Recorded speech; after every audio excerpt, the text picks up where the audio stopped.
Welcome to the AFC North Divisional Preview Show of the Upper Bowl Podcast. We have a special guest. He's from 96.5 The Fan in Kansas City. He's the executive producer for the midday show called the Cody Gold Show, where they talk all things Kansas City sports.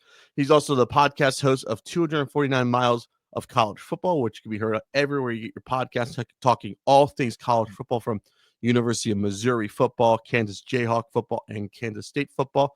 I'd like to welcome to the podcast our first Butler University alumni of the show, by the way. So, hey, and also a Cincinnati Bengal fan. So I'd like to welcome to the podcast, Drew Nixon. Drew, how are we doing? And I'd like to say it's glad to finally have you on the podcast.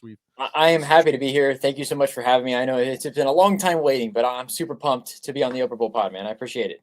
Definitely. All right, before we get started, you live in Chiefs country, anyways, and you're a Bengals fan in KC Sports Media. How much crap do the people give you? Because I get it a lot occasionally for the Dolphin fan and like other fans down here that I'm not like I don't root for the home team. What do people say to you, anyways? I got to ask you on that. I just got some crap today, man. It's crazy. It seems like every single day at some point, the Chiefs and the Bengals come up in some way, shape, or form. Like we just had the quarterback tiers list that came out. Oh God. Joe Burrow is tied for one with Patrick Mahomes, so that obviously triggered some people a little bit. I loved it, but I would say at least a few times a week I get called out, crapped on, whatever you want to say about it. So it takes some thick skin, but I enjoy it being here. I still think I'm convinced it's funny. Part of the reason that I got hired has to be because I'm a Bengals fan, because of content and just the amount of trash talk that we all give each other. I think is great. It's a lot of fun being a Bengals fan, though, in Chiefs country. I'm sure it is for them, too, because they beat the Bengals recently. So, yeah, it's give and take, Like for me, the Eagles and Dolphins play every 4 years. So it's like my 1 year, like people are giving me stuff like, you'll see, we're going to smoke you guys anyway. So, and everyone was so sad. I was working the Dolphins pregame show. I had to work postgame show that day. And then people look like, how much of an a-hole are you going to be? Like, I don't know. I'm going to tone it down, but people go after me, like the callers. I will go after them, no problem anyway. Yeah, because, of course. I say this, a Dolphin fan. The same weekend the Dolphins won their last playoff game in 2001, and the Eagles beat the Bucks. The Eagles have done more in 25 years of football than the Dolphins in 25 years, and before that, I like to say. I say that people get so mad anyways. Oh, I bet it's tough to take. I bet it's tough to take for them for sure. Definitely. And I tell them, like, you can't do the perfect season anymore. That thing nobody cares about. Mm-hmm. Just stop it down anyways. You're acting like, I say this, Dolphin fans like almost like the Cowboy fan, almost see the comparison. They talk about their perfect season, a few other things. And they do living in the past, Yeah. I know. So before we get started, I like to say this with AFC North, I think it's I always say it's the most entertaining division. It's the primetime division. I like to say it's the most respect division. I like to say few of the best quarterbacks are in this division. What do you say about that anyways? Yeah, I think, it depends on how you look at Joe Burrow and Lamar Jackson, but they're the two of the top five, I think two of the top three quarterbacks in the entire league. So you've obviously got like the top tier aspect of that. But even, the Pittsburgh Steelers, Mike Tomlin's never had a losing season. They're the most infuriating team on the planet. I can only imagine being a fan of them, but having to face them year in and year out, like I'm sure Ravens fans feel the same way. You see the Steelers pop up on the schedule, and you're just like, dang it, because it's going to be a tough game, a gritty game, a typical AFC North game. It's going to be ugly, and it's just the way that it's going to go. And, the Browns are still trying to figure out the quarterback stuff, but roster-wise, they've caused a lot of problems. Just it's a lot harder to beat the Browns over the last 3 to 4 years than it has been really any time before that. I still am convinced it's the toughest division. Maybe not from a top to bottom talent perspective, but if you're in the division, I feel like every game is tough, every game is a dogfight, and it just feels like it's going to be an ugly game, and it's AFC North football. It just feels that way. I always say it could be an ugly or it could be a beautiful game anyways. Like the Ravens Bengal games this past couple of years, I think they're the most entertaining. Those are barn burners, yeah. They are barn burners. Like I have Joe Burrow in fantasy football, and I know nobody cares about your fantasy football team, but I had Joe Burrow against Lamar Jackson. I was going to Lamar Jackson. I was like, I'm going to lose this because I'm going up against Lamar Jackson. I was so like, it was like points. I was like, well, I can't be mad at it. It was a fun game to watch at least. So I always say this, like, if there's an AFC team I like to watch casually, it's the Bengals. I like Joe Burrow. I just think I have many friends who are Bengal fans. I tell them, like, I like Joe Burrow a little more than Patrick Mahomes. I think Joe Burrow's more marketable. I think you could do more of Joe Burrow anyways, and you can do cool ads with him anyways than Patrick Mahomes.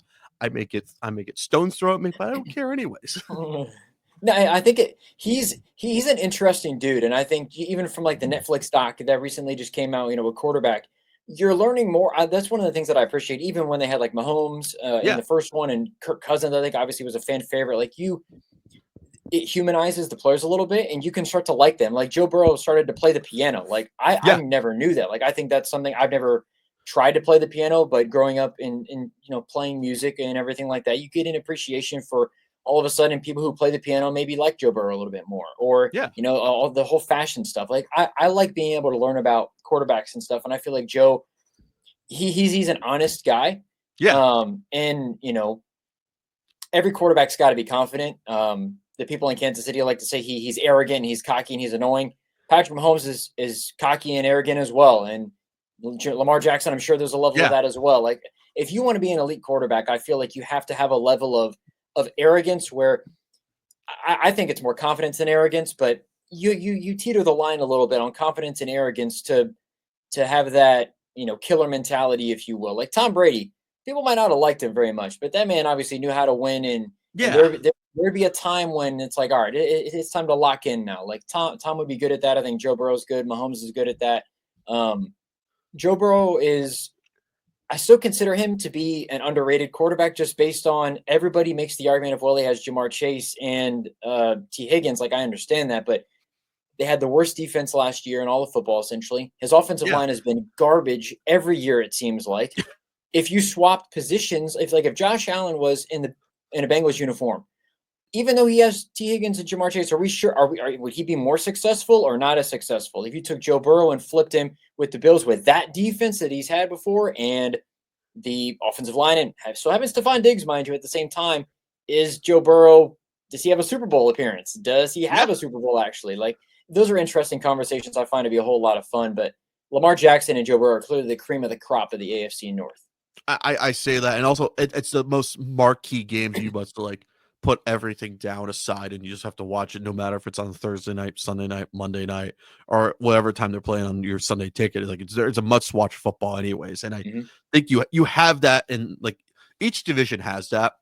And I think the AFC North has not had that, and maybe in forever. I like to say like the Palmer Roethlisberger games, like Dalton, Ben Roethlisberger, but it's like Yeah. now you finally have that within a division. Like you had Flacco, Roethlisberger was okay, but I feel like Lamar Jackson, Joe Burrow, you have the game. Like it's gonna be prime time no matter what, and everyone's gonna sit down and watch it at least. So Yeah, yeah. For you bringing up like last year's games in particular, like those games came down to the very last play in both yeah, games. Obviously, Evan McPherson has the kick in the one game. Then you got the 2-point conversion on the other one, where Joe gets hit in the face as he's throwing the ball.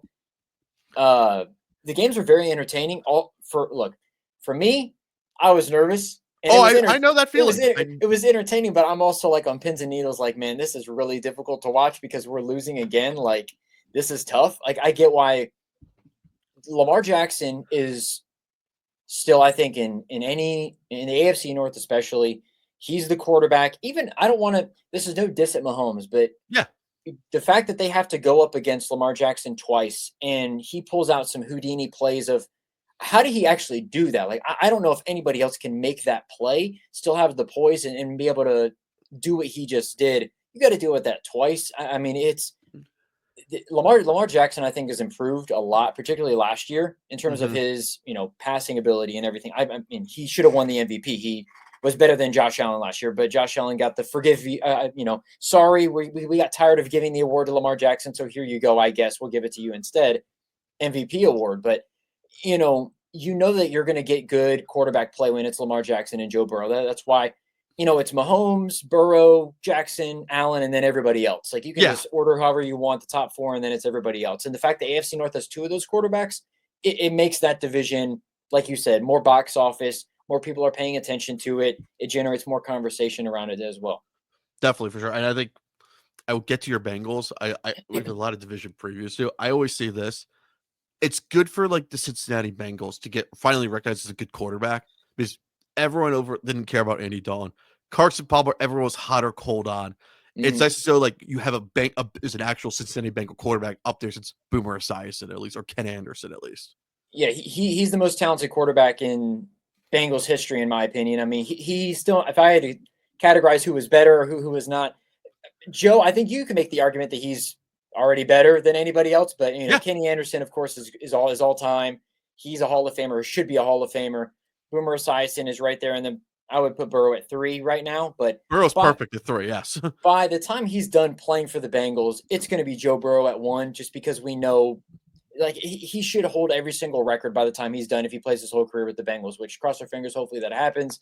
If he's there the whole time, he's going to be the record holder in basically every passing category. it's like I compare the Bengals. I compare a lot of stuff to the Eagles. No disrespect. It's like when the Eagles found their quarterback in Donovan McNabb. They have someone like to put a pedestal on. I feel like Yeah, the Bengals finally got that with their guy in Joe Burrow at least. it gives you a sense of Oh, we're they're in this. like, yeah, they're always in it. And last year, I think was it kind of put a dent in that thought, just because it's like as long as we got Joe Burrow, the window's open. Yeah, I mean, he was healthy all of last year. The offense was incredible, but it still wasn't enough. I'm still a believer in, look, as long as you got Joe Burrow, you've got a shot. The window's always like the window is his whole career. oh The yeah, Bengals have never had a quarterback like that. I mean, and very few teams actually have a quarterback like that. If you're being honest, yeah, definitely for sure. All right, let's start with the division previews. We'll start with the in-state of the not the Bengals. We'll start up north in let's do Cuyahoga it. County. Cleveland Browns. Watson's out for the year for the Achilles. Shador started his preseason game. What looked? I like to say Shador looked okay. He looked entertaining. Maybe you want to watch the Browns and Panthers for a minute. What was your Mhm. thoughts on that? Actually, Yeah, so I'm not on the side. I'm along the more national narrative where I think I like that. let's say Shador didn't play as well. I think it was the Browns' excuse to say, well, you know what, we tried. Sorry about Yeah, you. He's a cut candidate, technically, at that rate. Instead, he played really well. He took advantage of the opportunity that he did have. Now, all of a sudden, I would, if I was Kevin Stefanski, Joe Flacco doesn't need to play at all in the preseason. I don't think no, he needs to. I would, if Dylan Gabriel is healthy, I would start Shador again, and I would play Dylan Gabriel and do halves. I would do Shador in the first half, Dylan Gabriel in the second half, and that's how I would do the second preseason game. And then whoever plays better, like if Shador goes out and plays like he did in the first preseason game, I think he honestly should be quarterback 2 behind Joe Flacco. Like I think the Browns might have found a guy that they can believe in and have sit behind Flacco. And depending on how the season goes, he doesn't play at all, or maybe he plays a little bit down the stretch later on in the season, and you get a feel for how good he is. But I still, it was totally the Cleveland Browns for them to take a quarterback in the 3rd round and then take another one in the 5th round. Like people made the comp to the Commanders, I think, when they took RG3 and then Kirk Cousins, totally different because it was number 2 overall and then a 3rd or a 4th rounder. When you're doing 3rd and 5th round, you're just throwing darts at a dartboard in a way. I think Shador is better than Dylan Gabriel. He just looked cool, calm, and collected in that first preseason game, and that's something I would like if I was a Browns fan. if I was a Browns fan, this is who you do. You start Joe Flacco. Shador's chilling. I would cut Kenny Pickett. I love the kid from Jersey, from one of the short towns in Jersey. I think he's Yeah, going to get cut. Dylan Gabe, I would honestly keep him as 3rd string and see what happens, I got you. because I don't know what I didn't watch many Oregon games, but if they did, he looked all right. He didn't look good against Ohio State, which I was shocked about. I just don't know what to expect out of him because it's like you have 3 quarterbacks, at least pick one at least. Like if Flacco stinks out the gate anyways, it's like okay, let's put the Shador in. It's like when you Mhm. look at the Brown, this is the Brown schedule like right out the gate anyways. It's like I think it's truly the most entertaining. Like the Bengals week 1, week 2 you have is the Ravens, then Packers, then Lions. It could Man, like that's tough, man. that's a tough one. Like here's the thing. Yeah, Burrow hasn't won a week 1 game since he beat Minnesota in 2021. So yeah, it's been a little bit.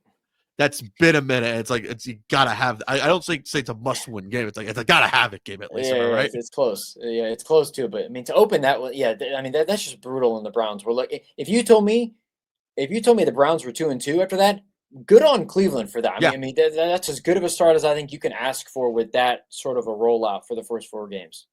yeah, definitely. So I think it depends on that. If like then they go to London and play the Vikings, which is like I want to see what's gonna happen here. Like, do we It's an see iffy game. it's the biggest either or game. It's when you look at it, it's like I think the few layup games you got, like I don't know what to expect out of Miami as I'm down here. It's like I don't know what to expect out of the Miami team week right after like the bye after Depends on Cleveland. Tua's health, probably. Yes, don't that is true. It's a lot of either or games, and like we all know, like where we gotta figure out what like we all like to do with national and media. When like pick a week, when do we see Shador Sanders? If I had to pick a game, I think it's the Miami game, home for Miami. See what we see Shador versus Tua if he's healthy. I think that's a fair assessment. I think it just depends on how they start the season. Because Yeah, like if we get to the point where they're, I don't know, let's say they're 2-7 and they're yeah, just really having a tough go of it. And they're not necessarily a bad team, but it's just been a gauntlet to start the season off and they're starting to finally gain their footing, but they're basically out of the playoffs. Maybe that's the chance to say, you know what, we've got enough time left where maybe if somehow we can just rattle off some wins, maybe we have a shot at the playoffs. Who knows? But it's more to see in games that matter still for other teams on the schedule.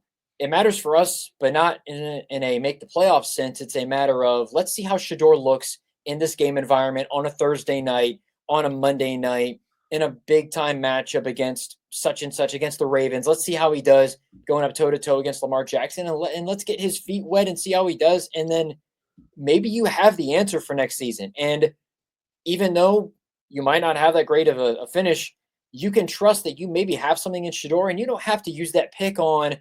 Although there might be some really attractive names, Gary yeah. Nussmeier, Arch Manning, Lenora Sellers, Cade Klubnik, whatever the case is, you feel like you can use that pick to get somebody else that can improve your roster more to help out Shador, maybe get a wide receiver to help out the wide receiver room, which Remember, is substantially weak right now. they have 2 first-round picks because of the Ashton Jenkins the Travis Hunter trade. That's right. That's Yes. another thing. And who knows how good Jacksonville's going to be? I think they're going to be better than most actually think. I would say, but I think that having 2 first-round picks obviously is enough, given the talent pool that we've seen the last couple of years, for you to get 2 very talented players that would theoretically be able to help out Shador next season with that offense. So yeah, the Browns are intriguing, but for maybe a different set of reasons than the other 3 teams in the division. Yeah, definitely. I think it's gonna be really interesting. Odds to win the division 30-1. We're not gonna throw money on it. Don't worry. That's not going to happen. No, it ain't happen. All right, 4.5 is the over/under win total. By the way, Oh man, I think it's. Am I crazy to say this is what I could see? The Bengals. I'm not. You don't have to mark the tape yet, but I will mark it. I think the Bengals have to win Week 1 in Cleveland. I think it's okay. going to go 0-2 out the gate for Cleveland. The Packer game, I don't know what's going to happen with Jordan Love. I'm the biggest non-believer in Jordan Love. I don't know what to believe in him, anyways. Yeah. The Lions, 1:00. I don't want to say off the pasture, anyways, but that could be 0-4. I just don't know where you can put your first win. If you could say it, I'll say the Dolphin game maybe, or the Viking game overseas in London at least. Yeah, I mean, I think that's in the cards. I feel like, I think they're going to be in the game against Pittsburgh. They're going to Yeah, find a way to maybe be in the game. And I think the Bengals game, like that's going to be a tight game. It's just the way the week ones go. One just with the Bengals in general, but the Browns always tend to play the Bengals, I think, a little bit tighter. especially in Cleveland. Especially in Cleveland, and if you have a quarterback situation that it feels, because they had Deshaun Watson, he got hurt. They brought in DTR. At that Yeah, point, the game was kind of already over with and decided by anyways. But you have Joe Flacco. Who knows? I think they might be able to sprinkle a couple of wins in there. I mean, the Vikings game is intriguing. We don't know how JJ McCarthy is going to look. Maybe they steal one against Pittsburgh. Miami's interesting as well. And then New England, I mean, I think they've got a shot to win that one too. But a lot of people like New England and what they could be this year. I yeah. would, if I had to guess right now, I would take the over. I would say they go 5-12, actually, just barely over. If I had to take a guess on just how I Actually, think the record might be. I actually like that. 5-12 is a perfect representation. I would like to say 4-13, but that's being way too harsh to the Cleveland fan, anyways. So I will go 4-13, anyways, with the Brownies and stuff. Was that the all-time fake trade demand to get his money for Myles Garrett? By the way, what are your thoughts on that? I would say, I don't know. I think part of it was fake. Like he knew that he would get paid and wanted to get paid.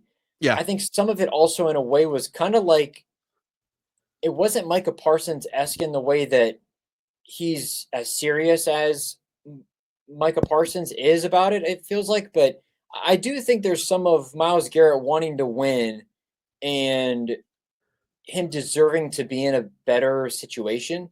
Yeah. And like if I'm just an NFL fan in general and I'm looking at I want to see the best players have moments to win Super Bowls and to win playoff games, then I would like to see Myles Garrett maybe in a different spot than Cleveland. Yeah. I do think that he genuinely wanted to be paid more than anything else, but I think the fact he gets to stay in Cleveland and stay in a place that he's called home, I feel like that it makes sense that it would be considered a fake trade proposal Yeah. or I trade kind of want him to go to the request. Lions on it. I want to see him go to the Lions or That would maybe be like scary for that NFC North, man. I'd be happy that he'd be out of the AFC North, as a matter of fact. ex- Like somebody else can exactly. go ahead and trade for him. Go on Yeah. ahead. Or just throw him in the send him to the Raiders. I think he'd be entertaining there. He I looks mean, yeah, he's like somewhere else, please. well, it'd be good for our narrative at least anyway. So Yeah, let's be honest here. yeah. But like Pat Mahomes has to go up Myles Garrett against twice a week anyways. And Max Crosby, man, that would be tough. That's a duo I would love anyway. So all That would right. be tough. Let's get down to your team, your town, your Cincinnati Bengals. 9-8. I was really wanting you guys to make the playoffs really badly because I really did not want to see the Steelers in the playoffs because I have the biggest thing is like put the best quarterbacks in. If you have Burrow versus Lamar in the playoffs, I thought that would have been the best game to watch anyways. And I'm like, I'm tuned in no matter what. Joe Burrow is back healthy. What's your thoughts on the Trey Hendrickson holdout right now? So I think a deal's going to get done. Okay. I think a deal's going to get done. I think it's going to happen. I don't know when. It might be after week one. To be honest with you, I have no idea the way that it's going, but I think they will eventually pay him, because he just means too much to that franchise. And when Joe Burrow's come out and he's talked about it, I understand that Mike Brown does things a certain way, but in fairness to Mike Brown, he has paid Jamar Chase. He has paid T. Higgins. He did pay Joe Burrow. There's more of an investment in the team, it feels like, from a social media perspective, from a uniform perspective. Like he's done a lot more than what people want to give him credit for, just because it's crazy. Because people are like, Mike Brown's cheap. He doesn't pay anybody. He pays three guys on offense. He shouldn't have paid them. He should have paid the defense. So, pick a side. Like what is it? Because if he pays Trey Hendrickson, then what else is it going to be about Mike Brown? Like if he pays all the guys, how else are you going to complain about him? Like I get that he wants to penny pinch because every owner is going to penny pinch. They want to save as much as they can. But for the player that Trey Hendrickson is, I think they're going to pay him. I think he should get paid. I think Trey Hendrickson is doing the right thing by holding out. He's still at camp. He's still helping Shamar Stewart out in the defensive line. It's just in a presence that's not on the field, which is unfortunate. But I don't think Trey Hendrickson needs to have preseason snaps in order to get amped up to play the season after what he just did last season. Definitely. Do you like Shamar Stewart so far? I know that was the craziest contract holdout of all time, by the way, I will say. Yeah, the whole thing was a little bit weird. I wasn't that much of a fan of the pick when it happened because I thought they could have got Mike Green. I thought they could have got Derek Harmon. I thought I wanted Walter Nolan really badly, but he went the pick before, unfortunately. Even a guy like Jahdae Barron would have been interesting, who went at 20, I believe, to the Denver Broncos afterwards. Like having a guy that you can rely on a little bit more, where he's not as raw and needs more development, where Shamar Stewart has all the athleticism, all the talent. People compared him to Myles Garrett in terms of the physique. And you can see that a little bit in the preseason. I bought a little bit more in just because he didn't have the sack numbers, but he was putting more pressure on the quarterback than anybody else at A&M. He just couldn't get home. If they can finish some things up with the technique at the end, then all of a sudden that 4.5 career sacks might turn into double-digit career sacks. And all of a sudden we're talking a little bit more. He doesn't need to be Trey Hendrickson. They have Trey Hendrickson. Yeah. If he can be a guy that gets you 6, 7, 8 sacks, that's a good first couple of seasons, if you will, in terms of a build-up for Shamar Stewart. Definitely, for sure. What's your biggest thing on the offensive line? Who's in, who's out? What do you want? Because that offensive line is, I call it a New Jersey Turnpike toll lane anyways. Beep, beep, go anyways. I mean, I think that's a funny way to describe it. I think right guard is actually the biggest problem right now because left tackle they've got in Orlando Brown Jr., left guard they've got in Dylan Fairchild now. which I feel more secure in, especially after the preseason game. He's looked really good. Nothing but good things about him. Ted Karras at center, reliable. At times has slip-ups. Right guard is the problem right now. They got Lucas Patrick, who they brought in free agency. They haven't signed anybody new. They got Cody Ford as a backup. There's times where there's a struggle there, but I like Amarius Mims at right tackle. I feel like the offensive line, just in terms of how it's constructed, is the best that it's been maybe for Joe Burrow. And I still think there are question marks. Like, it's not going to be a top 10 offensive line, I don't think. But it's enough for Joe Burrow to do his thing, as we saw last year. Like, the offensive line was really bad. He still led the league in passing yards and touchdowns and looked incredible. I think that the offensive line is built good enough for them to have a lot of success on offense. I think it's going to hum really, really well this year. Definitely. I want them to, because I think that's the biggest key, because you're going against Myles Garrett. You're going against everyone in Baltimore, Yeah, TJ Watt, Pittsburgh, yeah. TJ Watt, and you got the Broncos this year, which is going to be crazy, against Zach Allen. So I think the key is that offensive line for the Cincinnati Bengals. All right. Zach Taylor, where is he at on your hot seat? Or where are you on the fed up chart with Zach Taylor? Because I have many friends who text me, I hate Zach Taylor with a lot of things anyways. I tell them, like, calm it down, but I want to know what your thoughts are anyways. I'm not one of those people. I think he deserves more credit actually than what people give him, because similar to like the Mahomes Andy Reid effect in a way, like Mahomes obviously deserves a ton of credit for what he's done, but Andy Reid also deserves a lot of credit. Joe Burrow deserves a majority of the credit, but I still think that, like, I would give 25%, 20% of the success of the offense with Zach Taylor, because he is the one calling the plays. I understand that the defense hasn't looked good and they haven't gotten off to good starts, which hopefully changes, but he is the offensive guy. Like, he's in that Sean McVay tree. You can see why he was a successful quarterback coach when he was there, why they had a lot of success, and why the Bengals hired him, because the offense is in large part, again, in Joe Burrow, Jamar Chase, and those guys. But Zach Taylor deserves some credit for how good the offense actually was last year. I'll be honest, I don't think he's on the hot seat unless they miss the playoffs again. If they miss the playoffs again, then next year I think he's on the hot seat. But Joe Burrow really likes him. I think the players really like him. And a lot of it, I know that players shouldn't be like the GM and play GM, but I really think that because Joe Burrow likes Zach Taylor, they're not, like, if they miss the playoffs this year, they're not firing Zach Taylor. I would be a little bit surprised just because Joe likes him. Like, I think it would take a 5-12 season or worse with Joe Burrow fully healthy for them to be like, yeah, you know what, we're going to fire Zach Taylor, because I think Joe Burrow likes him. And as long as the offense is as successful as it is, the defense is going to be a little bit better, I think. And I mean, they've got Al Golden in there. We'll see. But Zach Taylor, to me, he's not on the hot seat at all. So I'm actually more of the positive, optimistic side of things, I guess, compared to some other Bengals fans. Don't say Al Golden's name too loud. I heard Miami's already still want to take his playing checks back as the head coach of the University of Miami. Anyways, I will say that. I just don't want your defense to be like any Big 12 defense. Just be like, we'll try to block or try to cover. Just that's what I consider the Bengals last year. A perfect Big 12 team. Great offense, awful defense. Just like Texas Tech football anyways. Ironically, they might as well have been LSU's defense from last year, where Joe Burrow obviously graduated from. Yeah. The LSU offense last year was as atrocious as you're going to see in all of college football. And the year before that, they were too. I think people don't understand what exactly they went through last year, where they were not good, but they lost Dax Hill in the middle of the season to a torn ACL. They lost DJ Turner in the middle of the season. I think it was to a torn labrum.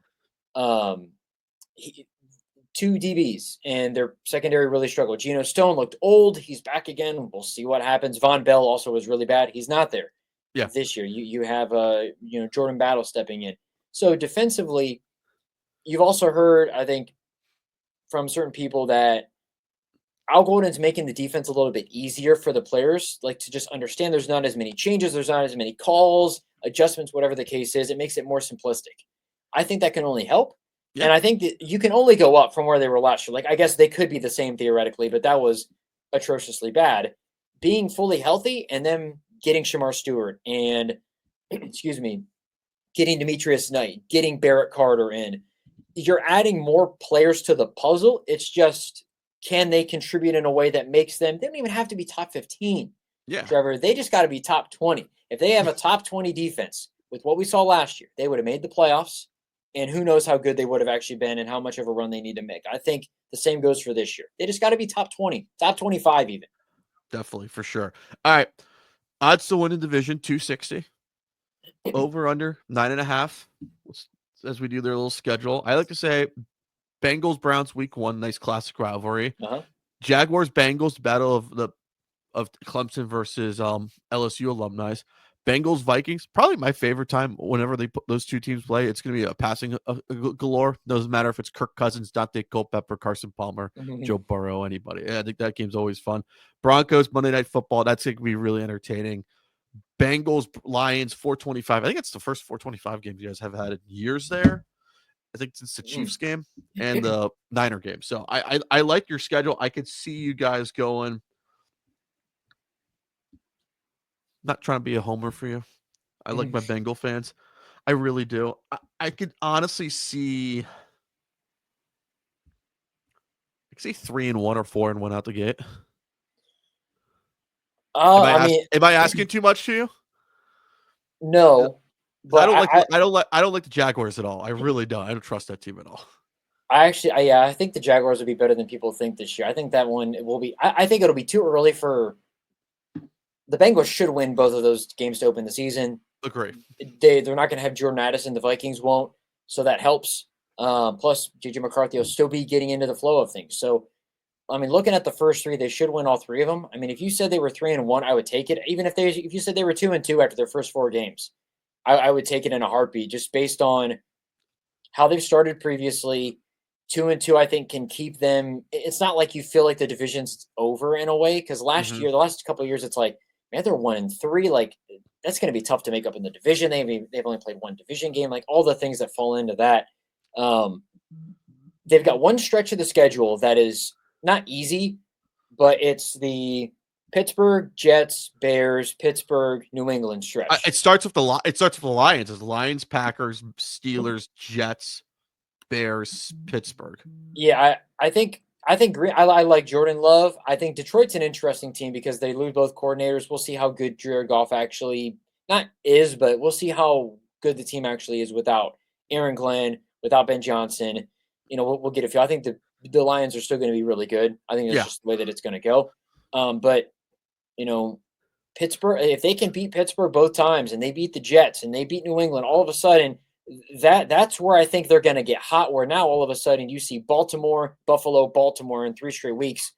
Those are the ones that let's say the Bengals are a game or 2 above 500 when they get to that stretch. Yeah. If they go 2-1 in that stretch, all of a sudden they could win the division. They might be able to be a 2 seed or anything like that. I don't think they're going to be a 1 seed. I would be surprised. I don't think any AFC North is going to be a 1 seed. No. I just don't think that that's going to happen. But winning the division is going to be key in that final stretch of the season when they play against the Baltimore Ravens, of course, who are the top tier competition that they have and the Steelers have in the division too. But I mean, even Pittsburgh, like with Aaron Rodgers and DK coming in and Mike Tomlin being as good of a coach as he is, the schedule is just, even though the Bengals have a 3rd place schedule, you look at it and you're like, man, this is tough. This is really tough.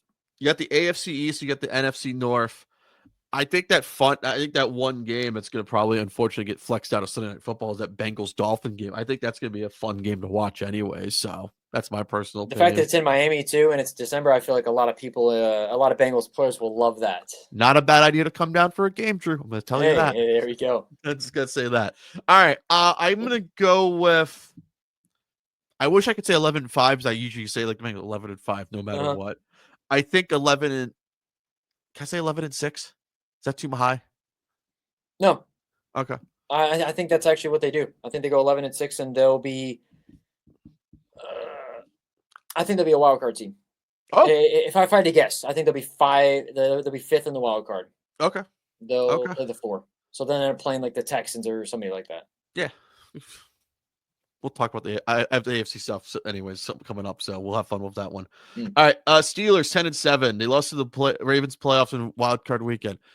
Before we really get into it, did you enjoy that Raven? Like the Steelers have lost every single playoff game since 2016.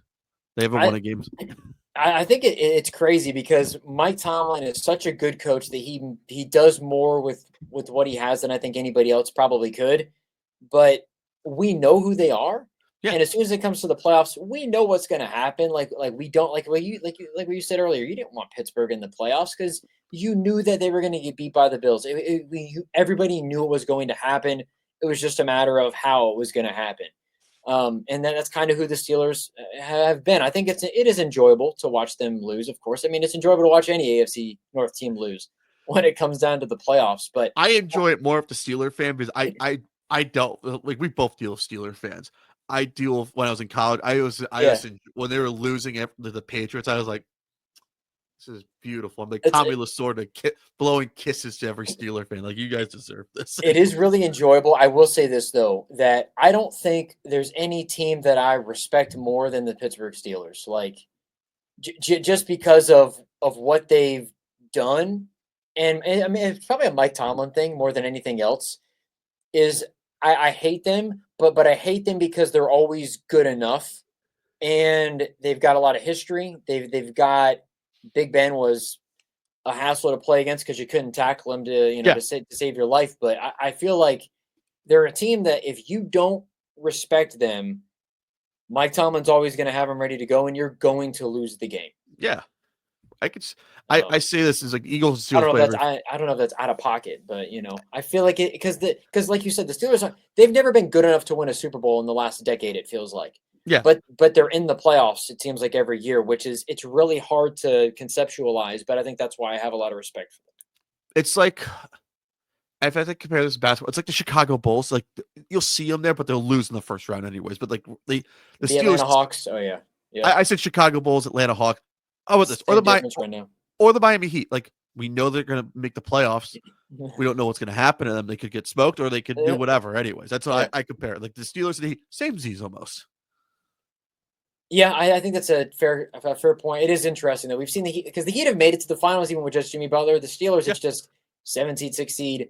Bye bye. See you later. Nice that you guys made it. It's cool, but you're not good enough, and that's just the way that it is. yeah. And that's just who the Steelers have been for the last 5 years, five plus years. It feels like. 10 years, about to be 10 I anyways. mean, ever since Big Ben did anything, yeah, which is feels like forever ago. Last playoff one they had was at Kansas City, which is even more hilarious. So when you look at it, Mm. little note. All right. Your thoughts on Aaron Rodgers going to Pittsburgh? What do you want, honestly? Like, I'm excited because I think I wish there was Hard Knocks this year for the AFC North, not like last year, because I Mhm. think the AFC North will be way more entertaining with Rodgers behind the scenes. Agreed. I like Aaron Rodgers more than a lot of people seem to. Like I think, and I don't know if that's just because I like my grandparents lived in Madison, Wisconsin forever, and they loved Aaron Rodgers when he was there. My brother, who's a Packers fan, hates Aaron Rodgers because the way that he left. But Aaron Rodgers, I think, still has a little bit of juice left in the tank, and it's just a matter of him being in a situation that's not toxic because the Jets were kind of toxic. Like they had talent, but it was a toxic situation, like it has been forever. It's a bad The la- toxic girlfriend, anyways. The Jets are. the latter years of his time in Green Bay, it was youth. They were trying to blend youth with Aaron, trying to rebuild while also keeping Aaron. He wasn't about it. It didn't really mesh. Now he's got DK, who's an older type of wide receiver, a defense that's very, very good. Back to the days when they won the Super Bowl, they had a Hmm. really good defense in Green Bay with Clay Matthews and company. They've got a really good defense again. And the run game, Caleb Johnson, if there was a Pittsburgh Steeler as a running back in the draft class, he was probably the guy who they selected. Like the man is just a bell cow. He'll run the ball 30 times. Like it feels like Aaron's in a situation where he can get back to having that dynamic weapon that he had with Devontae Adams and Jordy Nelson and DK Metcalf, and then just kind of make everybody else around him a little bit better. Plus, he's got Pat Fryermuth too, who is one of the more underrated tight ends in the league, I would say. Jonnu Smith also very underrated too. Also, they have him. Is Janu there now as well? I Jonnu's there. forgot He was about part that. of the Jalen Okay. Ramsey trade too. Yeah, there we go. There Like we this go. is your secondary. You have Jalen Ramsey and Darius Slay. How much will Twitter explode when those two get burnt by anybody? That's my question. Yeah, We are ready for, by the way. those guys are some old heads. I think Jalen Ramsey he's not. I think he's overrated just in terms of his entire career as a Yeah, whole. Like he's a really good corner, yeah. but there's some give or take with corner play, of course. But Jalen Ramsey's been beat not often, but more than he was certainly in his first 2 or 3 years in the league over the last few. Yeah, especially Miami when they have no pass rush. So we all know he's gonna get burnt anyways. And plus, the down here was like Jalen Ramsey and McDaniel had a great relationship. What happened? Nobody knows anyways. So that's it. I just want to see what DK Metcalf and Aaron Rodgers will be like. Because I think if Pickens gone, DK's gonna get a lot of the touches anyway. So it's gonna be really entertaining at least for that. I think Pickens. Did you like Pickens? Like, what did you when you looked at Pickens? Like, did you think he was a number one wideout? I think he's like a 2. I would say he's a really good 2. Okay. I don't know if he's a 1 necessarily, but I don't think he's just your I think T. Higgins is better than him, but I think he's more like T. Higgins in the fact that he's a really good 2 who can be a 1. Yeah. But being a 2 is he just makes your like the thing though, I like what Pittsburgh did in a way by getting rid of George because I don't think Pickens and DK could have blended it. No. That would have been a big problem. I feel like it would have been a clashing of heads of man, like Aaron, you need to give me the ball, dude. Like I'm open, bro. And he's like, no, you're not. I'm throwing it to DK because he's hot and he's got a better matchup. And then 1 week it's DK who's mad because George is getting all the targets. Like I think that would have been it would have been fun to follow. But we would have loved it anyways. Yeah, but for Pittsburgh's sake, I think they were smart in getting rid of George Pickens and bringing in DK. They're the same type of wide receiver. But if they were going to get DK, they had to get rid of George Pickens, and it makes sense why they did just that.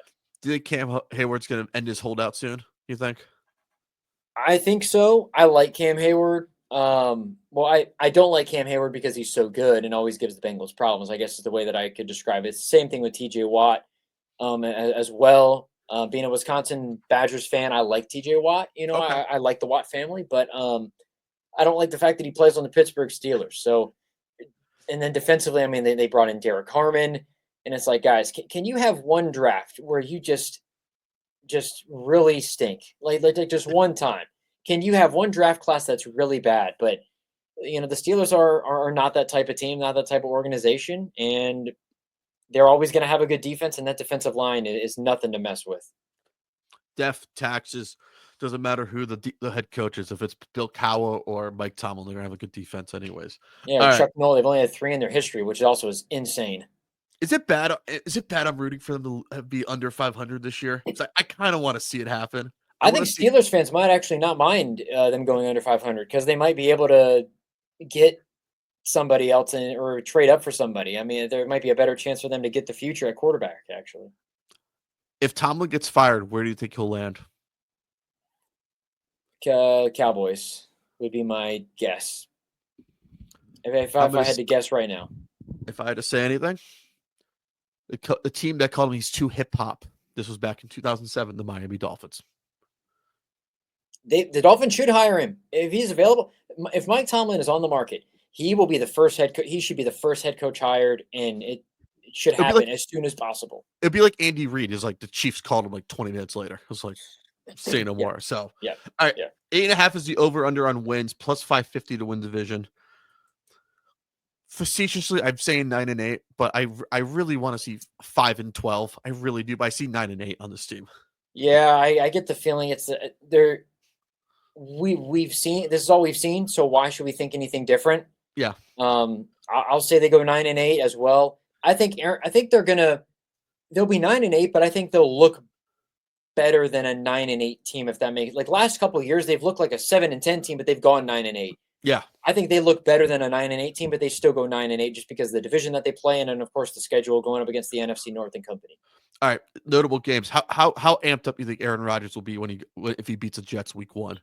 I think he'd be pretty excited. It's not Robert Saleh there, so I think there's a little bit of a difference there. I think that's my problem. I think he'll be more excited when they play if it was in Green Bay, it would mean a lot more, I think. But him playing the Packers, I think he'll be he's going to be amped up for that game. I think that one's going to be one. If you were circling games on the calendar, that's the first one that I circle maybe 2 or 3 times, put a little asterisk next to it. That game against Green Bay is the one that you need to be watching if you're an NFL fan in general, because it's Aaron Rodgers against the Green Bay Packers. Yes, I think that's going to be my number 1 game. My number 2 game is the Viking game in Ireland. I think that's going to be entertaining. I don't know what's going to happen. I think he's owned the Vikings anyways. And also, I want to see what Aaron Rodgers goes up against Caleb Williams. I think that's a really intriguing He's matchup as always well. he's always said that he owns the Chicago Bears, so I feel like that one. Plus, it's in Chicago. I think that's another one. Like the NFC North, you could circle all the games and be like, yeah, he's going to turn up against all of the. You know that he's going to show up and be on his best behavior, if you will, best playing caliber against those teams. And I think the Lion game too. Like towards the end of the year, that Lion game's gonna be very interesting. Yeah. So 9-8. I said, what about you? I will go 9-8 as well. Perfect. Yep. I'm writing these down just to make sure we have them. So yeah, to keep tabs on how wrong we are. As soon as the season's over with.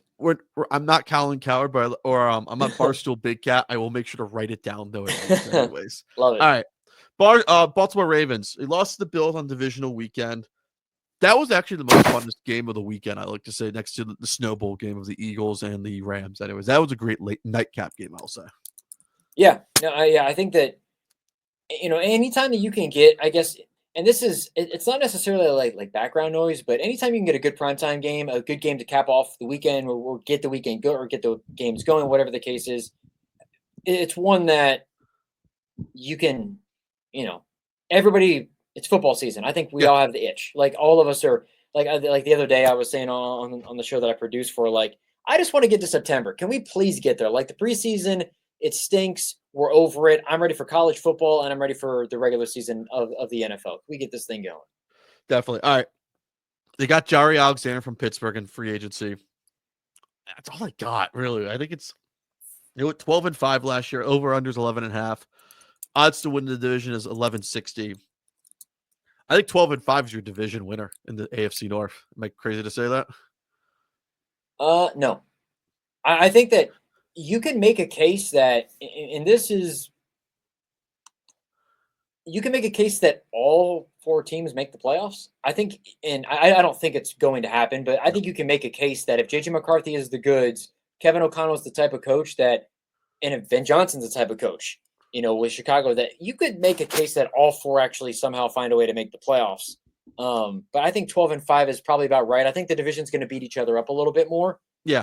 Just because of how talented it is all around. I think it's the most interesting division. I think it's the most fun division, anyways, to watch during football season as well, because a lot of these games are primetime, anyways.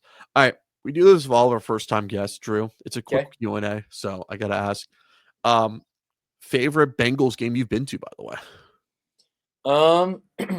So crazy enough, I've only been to 2 regular season games in my life. Never been to a playoff game. And part of it is, like, I haven't been credentialed for an event like that because I don't cover the Bengals, obviously. I didn't go to the Bengals-Chiefs game. I like to go as a fan if I do go to games. Smart answer. Smart answer. We like that answer on the pod. So the best game I've been to is probably, even though they actually, I was going to say that I've seen Joe Burrow play once live. They lost to the Colts, but I'm going to say they beat the Colts actually when Andy Dalton was playing. AJ Green made a ridiculous catch, a diving catch from Andy Dalton. I think the Bengals won 42-28, and it was like an all-time high moment. Like the offense was making plays, and it was a lot of fun. It's one of the more memorable, I guess, moments, if you will, in terms of me watching my team play as being there live, to see AJ Green, who's one of my favorite players all time for the Bengals, be able to make a big time play and have a big time game. So I would say that one. I don't even know what year it was. 2013, probably. Wow. Something like that. That's a long time ago. Who do you like more, Chad Johnson or AJ Green? If it's like your number one Bengal wideout. Personality wise, obviously Chad, Ocho's the guy. I enjoyed watching him play maybe more, but AJ Green's my guy. Like AJ Green I've got an AJ Green jersey still. Yeah. I never had an Ocho jersey, never had a Chad Johnson jersey. I think if I had to pick a guy that I liked more, it's probably AJ Green. I loved AJ Green. AJ Green, is he? Would you say he's the most underrated wide receiver in NFL history? Would you say? I think you can make a case for it. I mean, because he was playing in like prime DeAndre Hopkins, Julio Jones, Antonio Brown. Yeah, Antonio Brown. Like he was always like fourth fiddle to those guys, but he was putting up numbers that were just as good and in that category as those guys. I feel like I think he's probably one of the more underrated wide receivers ever. Yeah, I think I would agree with that. You are a Pacers fan. Yes. How magical was that run for you, by the way? It felt like 2000 again. The run was freaking awesome. It's crazy. So if I had to pick one team to root for in my entire life, only one team that I root for, it'd be the Bengals. But I enjoyed the Pacers run more and was more heartbroken when Hallie went out with the torn Achilles than I was when the Bengals lost the Super Bowl, which is crazy to think about, I think, in a Hmm. way.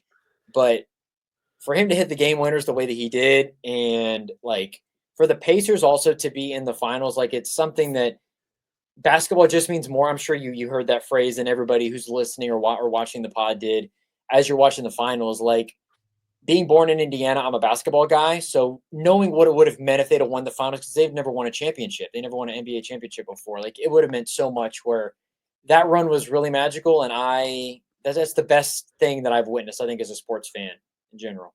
What would that like? Did people care about that if they won the title? Would they care about it more than the Colts Super Bowl I, title? I vehemently agree with that sentiment. I think that the Colts winning it obviously was a really big deal, and people love Peyton, and it was really big for the city. But I'm because it's basketball, because the Pacers had never done it before, because the players are so likable on that roster, Yeah, and I think that it would have meant a lot more for the city if they would have won the NBA championship back in June. I think it'd been incredible. Plus, it was nice to end the NBA on TNT's era with Knicks Yeah, Pacers. I think it was perfect, anyways. yeah, well, and it's crazy too. I was thinking of going to the parade as well. If they would have won, I would have gone to the parade too. So unfortunately, it didn't happen, and probably won't this year with Hallie being out for the whole year. But I'm yeah, bummed about it, by the way, because I was like, I need something to watch because I think a there's lot of you. people ended up liking him. I think a lot of people were actually pulling for the Pacers. Just obviously he turned into a controversial player just with the whole Yeah. going to the free throw line stuff. But I think people started to root for the Pacers, and that was a lot of fun to see people kind of hop on the bandwagon. So I was rooting for the Knicks because I wanted Knicks Timberwolves anyways, just for pure entertainment. Yeah, I got you. And when the Pacers won, I was like, okay. So I really don't like the Thunder leaving Seattle when that happened. I'm very anti Oklahoma City Thunder for anything. So I root against it no matter what. Mm, So I had a bunch I of got you. Sonic people like who made the doc like Sonic Skate. They like got into my they sent me a DM, was like, yo, I didn't know you're not a I know you're not a Sonic fan, but thanks for standing up for it. I was like, don't worry, I'm just doing God's work down here in Miami. There you go. And they looked Yeah, at me, he's like, really? He's like, yeah. He's like, they told me, he's like, are you a Sonics fan? I was like, no, I always say this, how that team was stolen from Seattle, how Howard Schultz just like got rid of it just to Oklahoma City. It was just the biggest sports travesty of all time, in my opinion. That's why. yeah. It's tough, and hopefully, the NBA is going to expand here soon. And Seattle's probably going to. It's Seattle and Vegas probably who are getting the Yeah, teams. So hopefully, the Seattle Supersonics find a way to come back. I think it's just healthy for basketball when Seattle's got a team because that fan base is awesome, and those teams were awesome. I mean, you go back to the Gary Payton and the Sean Kemp days. I mean, those teams were nasty. Desmond Mason days. How about that? Or Ray Allen? Come on. Desmond Mason, man, he was my guy in NBA Live like 2002 or whatever it was. Hey, NBA Live 2004, still the best NBA basketball game of all time. 2004 or 2005. I love 2005 with a Carmelo on the cover. Oh Yeah, four that game more, but was. it's way better. It's the first one I got for Who console. was on 04? I don't even remember who Vince was on Carter. 04. Oh, it was VC. I remember the Jason Kidd one, the 03 one. I didn't remember Vince I had Carter. a choice between that one or the hockey game for 03. I was like, I got the hockey game instead, anyways. Mm. All right, what's the hottest thing? What's the hottest take that people are saying right now about the Kansas City Chiefs? We want to bring it up to the masses over here. Oh Anyways. man. You're on the ground floor locally. Anyways. So The hottest take. I mean, a lot of people are. I don't even know if there's a hot take other than just.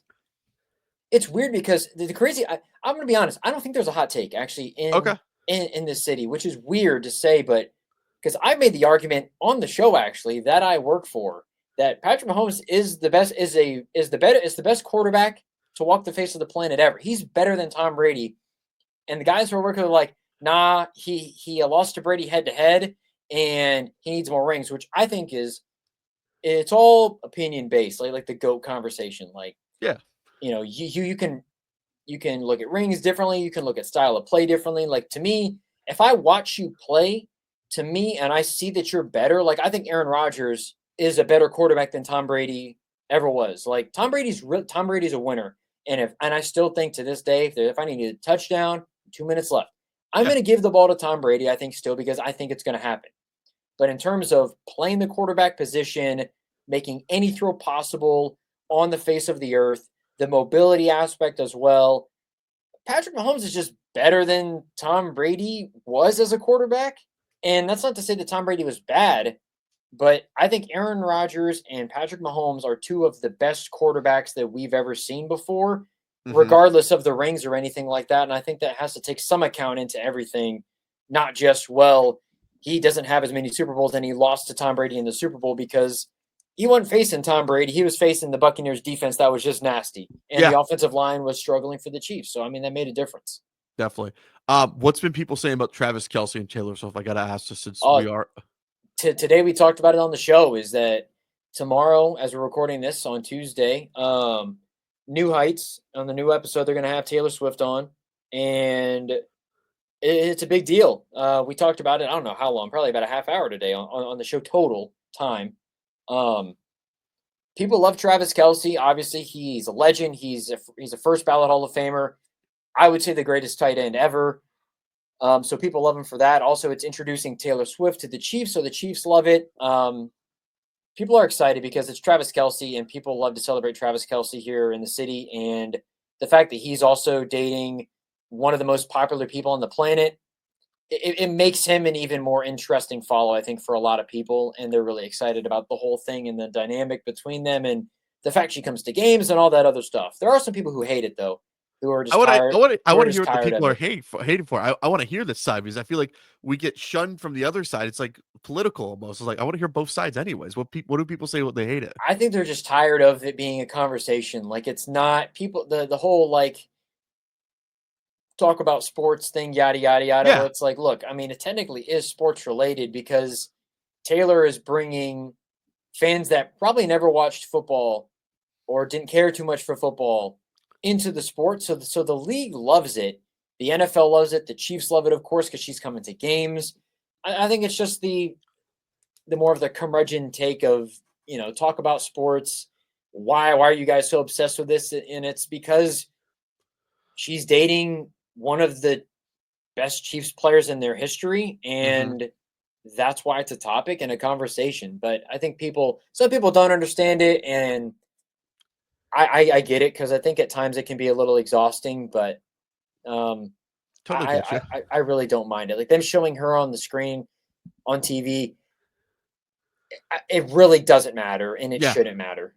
I'm like whatever. She's at the game. Cool. Anyways, Yeah, it doesn't. It shouldn't matter as much as it does. But do Chiefs fans hate the Eagle fans? I got to ask you this one because this is really people have asked me since I'm like everyone's like you're kind of national. You know what's going on. I want to know what's going on. How much do the Chiefs fans hate the Eagle fan right now? yeah, I think it's. I don't. I think it's more of they. So the guys who I work with, they hit the EAGLES chant a Oh, ton. okay. They or one of the guys who I work with absolutely hates it. So much so he comes back with the "Oh, I'm glad you guys can spell" sort of thing. Yada yada yada. It's like That's a New York Giant fan, anyways, would it, say. That's it, a nice try, Giant it, fan. it's like, dude, it does like Alex. It's okay. It doesn't matter that much, man. Like like they're doing their chant just like how the Chiefs do the whole tomahawk chop thing. Like just how the Bengals have the "Who they think gonna beat them Bengals" chant. Like every Nobody. team's every team's got their thing, and I think that if you're passionate about what each fan base is passionate about, then you can appreciate it. That might just be me, and I might be too much of a.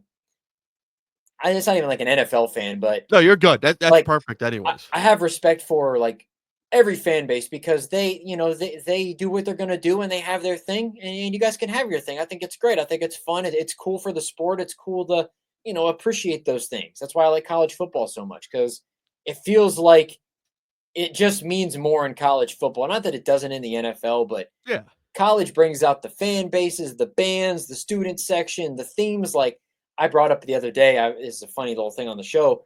I think it would be sick if the Chiefs did a whiteout where they gave everybody like towels and they're all waving the towels and they play, I don't know, like Mo Bamba or something. Yeah. And it gets kind of lit. Like I think that would be awesome. But on the text line, they're like, "This isn't college, Drew. Shut up. It's I think it would be cool to have that sort of an environment in an NFL game, but I get it. It's not the way that the NFL rolls. Tickets are too expensive and all that other stuff for the Yeah, true fans to be able to go. I totally understand.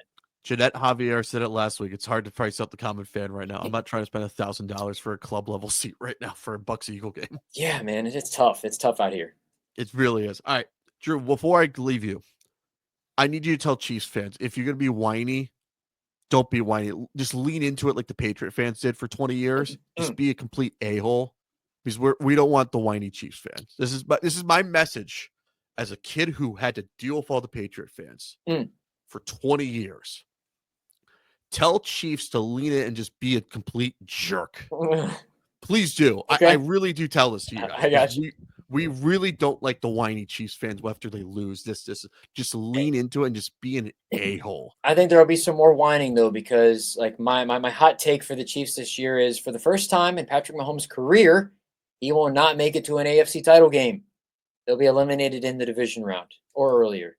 But like, they'll make the playoffs, but yeah, he is not. I mean, they're not going to lose in the wild card round because they won't be. They'll if they're the 1 seed, they'll lose in the divisional round. If they're the 2 or 3 or whatever it is, they'll get beat before they make an AFC title game. All right. And that's because Patrick Mahomes has never not made it to an AFC title game, which is crazy to think about. I think that adds to his level of greatness in a way. But hey, as I tell people here, there's one man who currently plays in the NFL that has beaten Patrick Mahomes when it matters most, and it's not Josh Allen, and it's not Lamar Jackson. It is Joe Shiesty and Jalen Hurts. And Jalen Hurts as well. Technically, there's 2 men. I forgot. I'm sorry about that. Yeah. I don't want to knock your Eagles, Trevor. Jalen Hurts is also deserving of being in that conversation because they throttled the Chiefs. I will say this, and I can say this because I'm on a podcast. Yes, you can. Part of me, and I'm not on the Kansas City show, but I think I would say it then anyways.